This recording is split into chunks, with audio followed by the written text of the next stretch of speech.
Recording. Hey everyone, welcome back to my channel Learn to Speak Malay Like a Local. My name is Lisa and today I would like to teach you about Kata Terbitan.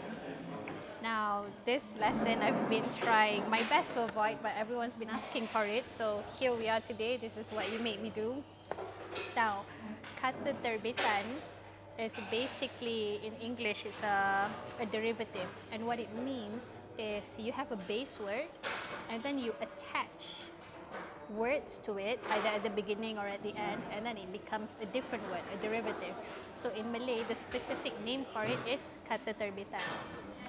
Now, it gets quite complex, so I'm going to divide this into several lessons. And just to give you an overview, we're going to talk about three different kinds of words, which are nouns, verbs, and adjectives. And for these three kinds of words, there are four kinds of attachments. The four kinds of attachments are called Awalan, Akhiran, Apitan, and Sisipan. So Awalan just means something that is placed at the beginning of a word. And Akhiran is an attachment that is placed at the end of a word. So basically the first one is a prefix and the Akhiran is a suffix. And then Apitan is both prefix and suffix together. And then Sisipan is to sisip into a middle of a word. So yeah, it just sort of like puts it all inside, in the middle of a word. So that is Sisipan. So four kinds, alright?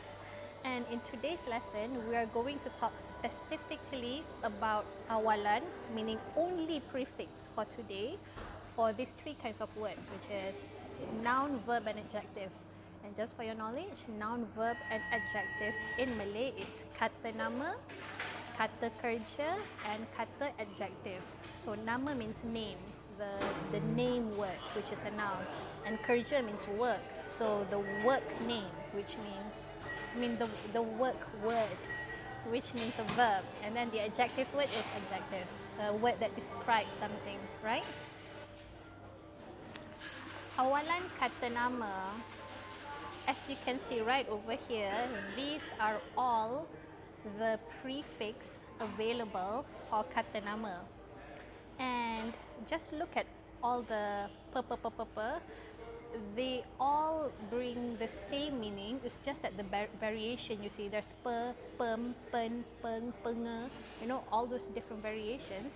You use different kinds of for words that starts with different letters. But I won't get into it right now because it's too specific, too detailed. So it should suffice to know right now that just means a person that does something. I'll give you an example. Buat means do, right? Buat is do.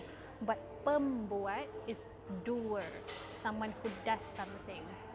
And then you have lari means to run, but pelari is someone who runs, a runner. Okay?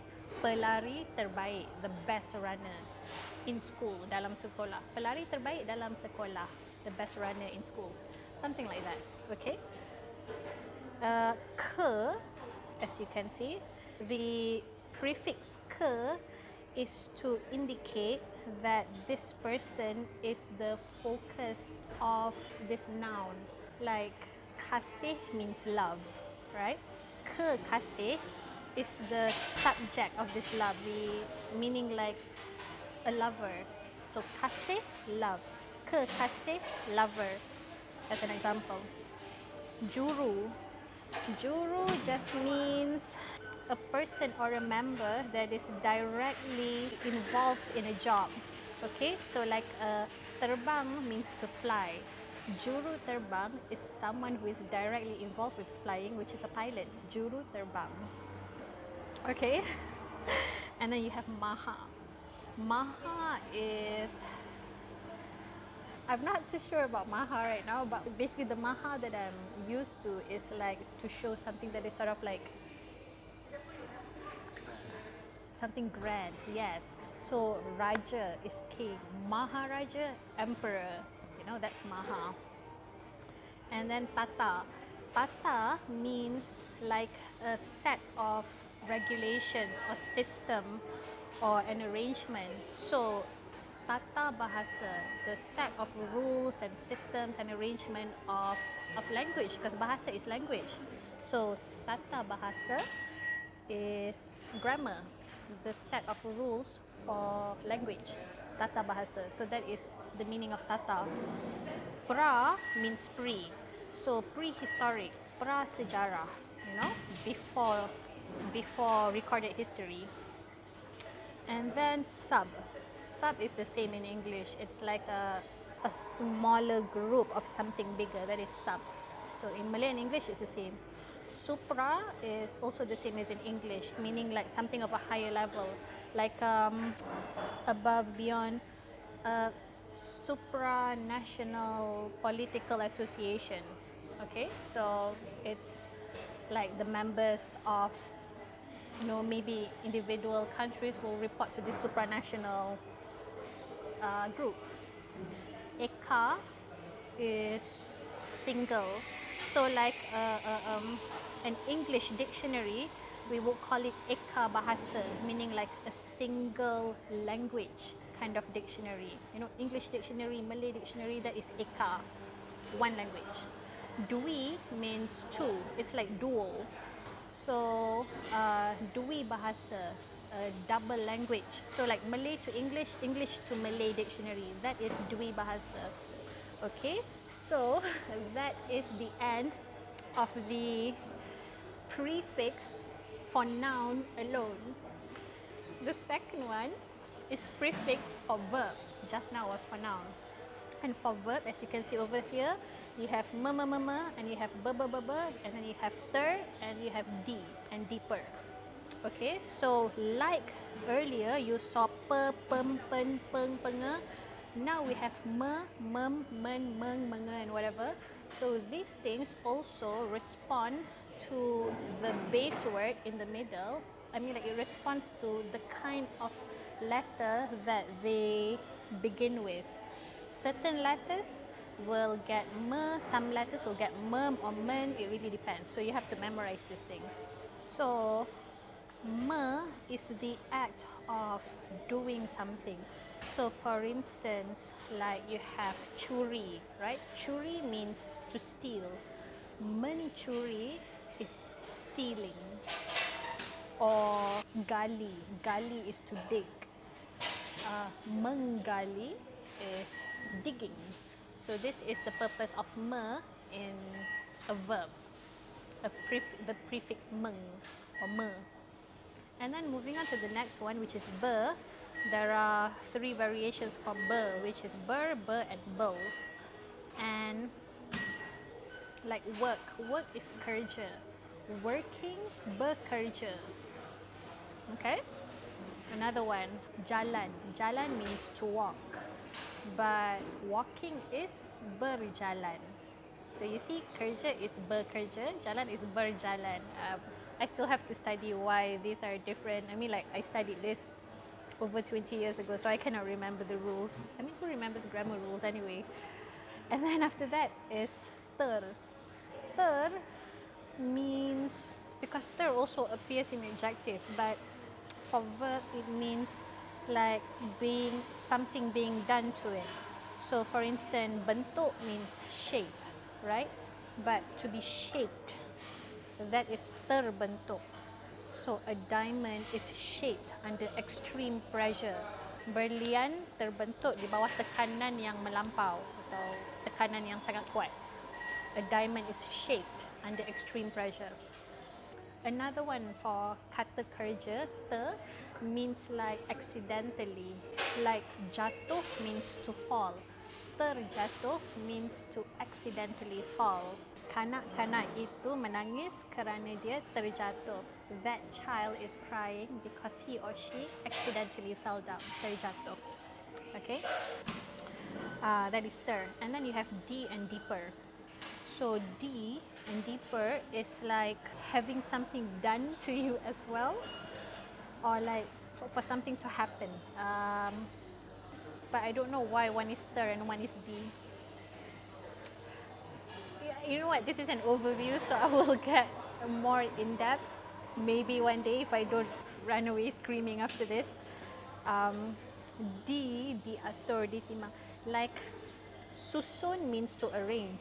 Disusun means it is being arranged. Buku-buku itu disusun dengan rapi di atas rak. Those books are being arranged neatly on the book rack. Okay. Finally, the last one is adjective. And thank God there are only 3 of them. Ter, se. Okay, ter and te are the same category. So in adjective, ter means the most.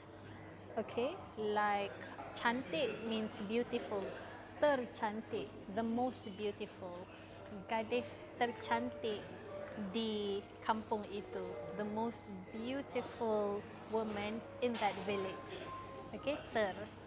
So, tertinggi, the highest. And then finally, the last one for a prefix for adjective is se.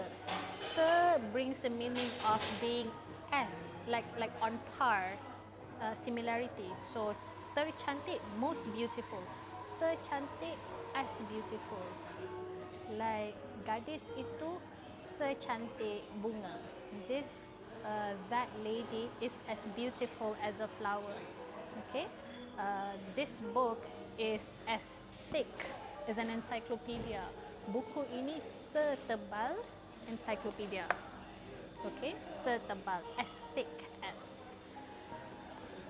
So that marks the end of today's lesson. Okay, so just to jog your memory, recap, there are 3 kinds of words we're talking about, which is noun, verb, and adjective. And there are 4 kinds of attachments, which is prefix, suffix, prefix and suffix, and a sisipan, like something that you put right in the middle. And in today's lesson, we basically discuss only the prefix for noun, verb, and adjective. Okay, so for the next lesson, if I can make it on time, will be about the second kind of attachment, which is a suffix. And these are all the recap.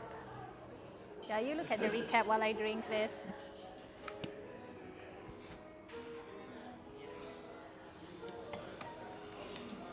And just to remind you that, you know, these are important in the realm of formal Malay. So if you're writing a letter, you know, an official letter to the government, or you received an official letter from a company, this is the kind of Malay that you will see. But this is the reason why I don't teach this in my colloquial Malay lesson, because in colloquial Malay we rarely use any of these attachments, because colloquial Malay can exist without the help of these things. Sometimes we use it, but you know, it's not important. Like you've seen, I've made like over 60 videos teaching you Malay that doesn't really use any of these attachments. So it's just for your knowledge, because you keep pestering me for it. And yeah, now you have it. If you like what I'm doing, please like, share, and subscribe. You better share and subscribe this one, because this took a lot of work, okay? A lot of work. Yeah, see you next time. Bye.